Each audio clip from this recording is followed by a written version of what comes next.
โอเคสบายดีพ่อแม่พี่น้องลุงป้านาอาผู้แซ่ผู้สาวผู้ว่าผู้แพวเนาะมื้อนี้พบกับครัวบ้านนอกอีกแล้วซึ่งมื้อนี้เฮ็ดง่ายกินง่ายเฮ็ดเฟอแบบง่ายๆกินพี่น้องเฟอแบบว่าบ่มีส่วนผสมอย่างหลายเนาะสำหรับส่วนผสมหลักๆซีนหมูพี่น้องซอยบางๆผักกะหล่ำซอยกระเทียมเจียวเองพี่น้องแล้วก็ผักหอมป้อมนี่แหละแต่มันใบมันแก่แล้วมันจะคือผักซีแล้วก็ผักหอมบัวทั้งต้นทั้งใบซอยอันนี้คือผักกับเสียดายแต่บ่มีผักหอมลาบพี่น้องเฝอเนาะเซต2 ถ้วยกิน2 คนเห็นแบบง่ายๆในเมื่ออุปกรณ์พร้อมแล้วเนาะเครื่องปรุงพร้อมแล้วเราก็ไปลวกเฝอกันเลยเฮ็ดแบบบ่เกิน5 นาทีพี่น้องวันนี้เราไปลวกเฝอแล้วโอเคเรามาตั้งน้ำแล้วก็ให้น้ำฟดจักหน่อยเนาะแล้วเราสิเอาเครื่องปรุงใส่ในเมื่อเราตั้งหม้อแล้วเราก็เติมเกลือจักหน่อยพี่น้องเพื่อให้มันแซ่บ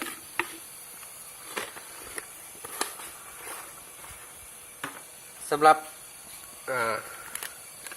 น้ำซุปเราก็ใส่แต่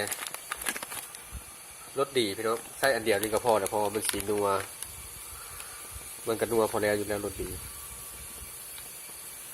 ใส่เอาหลายจะหน่อยเนาะเฮ็ดง่ายกินง่ายอยู่ง่ายพี่น้องเฮ็ดเองกินเองบ่มักซื้อของกินทางน้องเอามาเข้ามากินโอเคครับพริกไทยใส่จังหน่อยพริกไทยดำ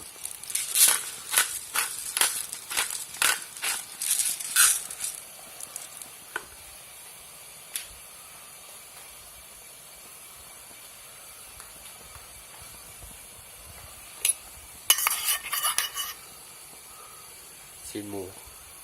ที่ว่าเอาหั่นไว้เนาะให้พอมันหอมอันนี้คือน้ำซุปเนาะหม้อน้ำซุปโอเคบัดนี้เฮาสิไปลวกเฝอกันเลยเฮาสิบ่ลวกใส่น้ำซุปเนาะเฮาสิต้มหม้อนึงต่างหากเพราะว่าน้ำที่ออกจากเฝอมันสิเฮ็ดให้น้ำมันเหนียวเนาะอันนี้เฮาเฮ็ดน้ำซุปละในเมื่อฟดแล้วก็พอดไฟลงจำพี่น้องเดี๋ยวเฮาสิไปตั้งหม้อเฮ็ดน้ำลวกกัน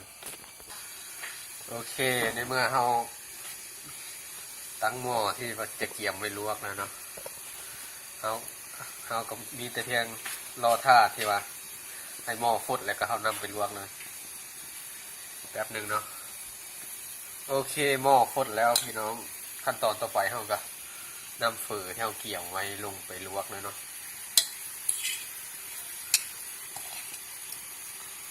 ยุบไปใส่เลยพี่น้องเขาสิบลวกดนเนาะเขาก็ประมาณ4 มื้อแหละพี่น้องว่าถ้าเส้นเฝอมันนุ่มในที่เท่ากับเอาออก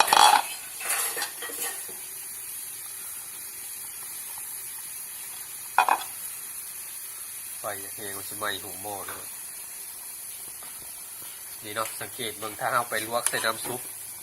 มันเช่นให้น้ำพวกนี้มันเหนียวมันบดแซ่บถ้าเป็นไปได้ให้แยกหม้อต้มน้ำซุปต่างหากแล้วก็ต้มน้ำลวกต่างหากพี่น้อง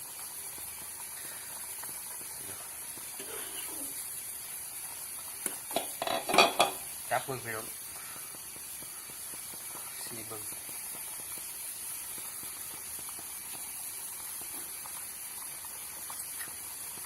ยังน้อยนึง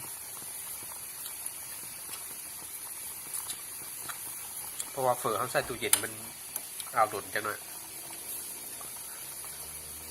โอเคน่าชิได้แล้วล่ะพอมันเฝอเป็นเฝออ่อนนะโอเคแบบนี้เนาะอันนี้ไม่ได้ถือว่าน้อยเลยนี่ถ้าใส่น้ำมันสีหลายกว่านี้มันสีเป็นสียึ่งเพื่อมันยึ่งพี่น้องโอเคถ้วยต่อไปเนาะ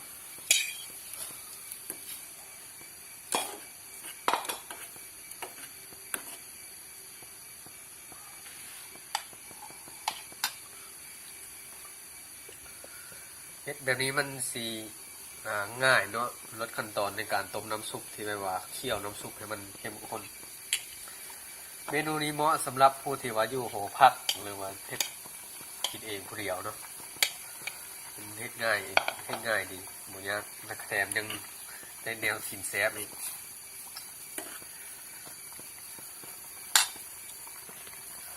โอเคเนาะลวกถ้วยที่สองกันเรียบร้อย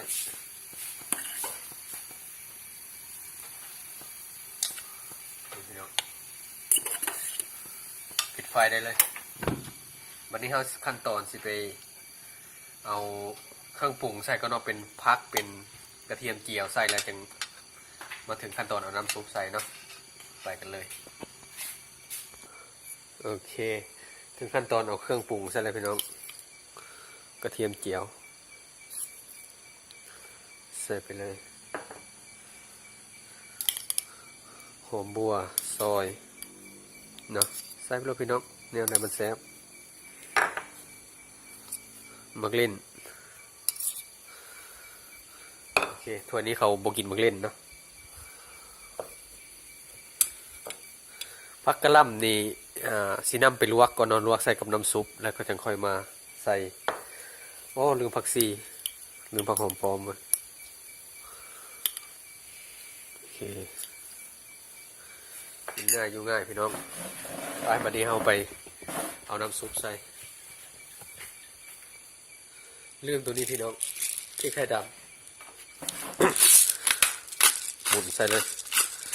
ซื้อแบบเป็นป่องแบบนี้มันสีง่ายดีเราบริต่ำพี่น้องหมุนแบบนี้มันก็เป็นผงดับลงไปเลย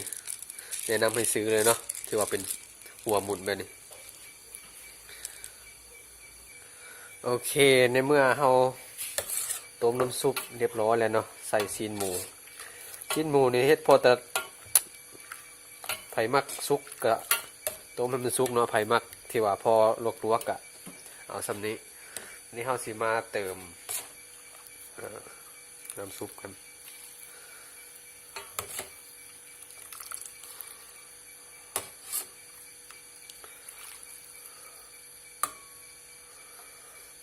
น้ำซุปนี้มันสีหอมแบบคานอแล้วก็ซีนหมูเนาะพี่น้อง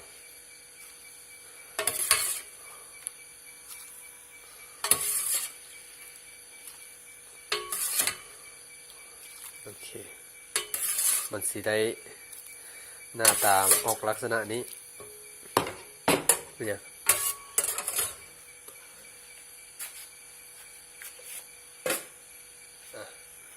วันนี้คือขั้นตอนที่ว่าบุควรพลาดก็คือขั้นตอนการกินมันซะพี่น้องปลาโดดมันสิไข่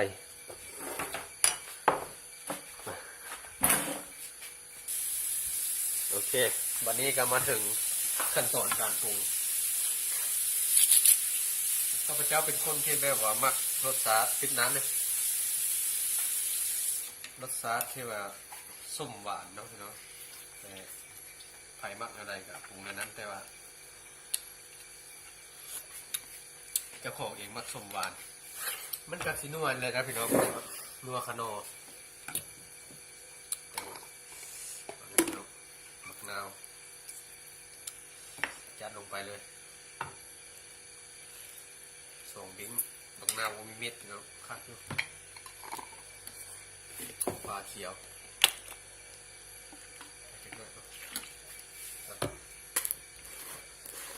ซีอิ๊วขาวพี่น้องแล้วแต่ไผ่มากมาได้เนาะกินเฟอร์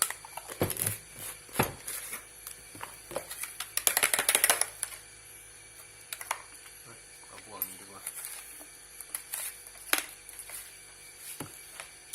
วาดลงไปเลยพี่น้องส้มหวานนัวน้อยนึงใส่กับเผ็ดกับผมมีอยู่เผ็ดเจียวเผ็ดป่นใส่เนาะให้แนวเผ็ดง่ายกินง่ายพี่น้องคือในร้านของมันก็คือเราสิ่งที่ขาดบ่ได้พี่น้องกระเพ็ดกับกะปิมันก็ถึงเวลาเสิร์ฟพี่น้องเอ๋ย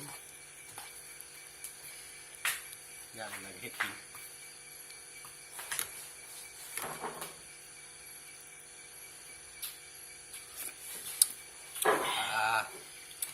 ถ้ามีลูกชิ้นก็ใส่ลูกชิ้นก็คักอยู่แล้วพี่น้องภาษาข้าวประจำนี้ส้มมาตัดติดกันหมดมองมาพังอยู่เอาไหมเอาถ้วยลง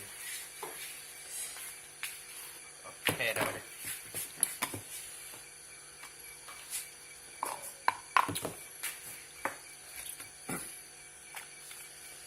จัดไปเลยพี่น้องเอาฟังว้าวมาขอคนในบ้านเขาที่จริงเฟอร์อยากกินเฟอร์ที่ขวางเพราะว่ามันเส้นสีนุ่มแต่ว่ามันหาชื่อยากแถวตะแคงมือถึงเวียงมีซื้อมาไว้จากเปล่าหนึ่งไอ้กินเฟอร์เชียงขวางเฟอร์โท่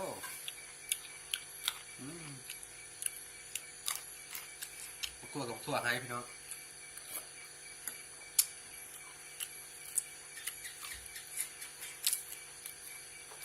เสียดายแต่ผมมีหอมรวม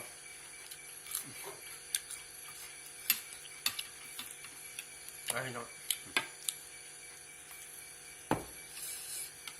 เดี๋ยวจะได้ทำเงินทางสารเข้ากินน้ำกับอย่างมือนี่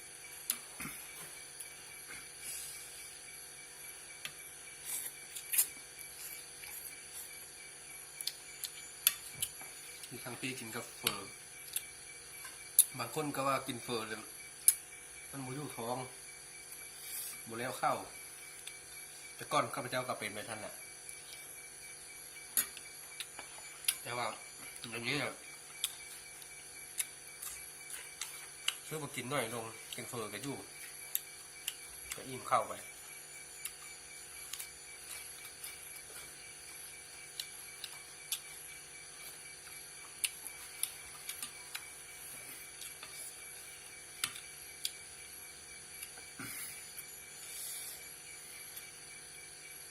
มื้ออื่นสิเฮ็ด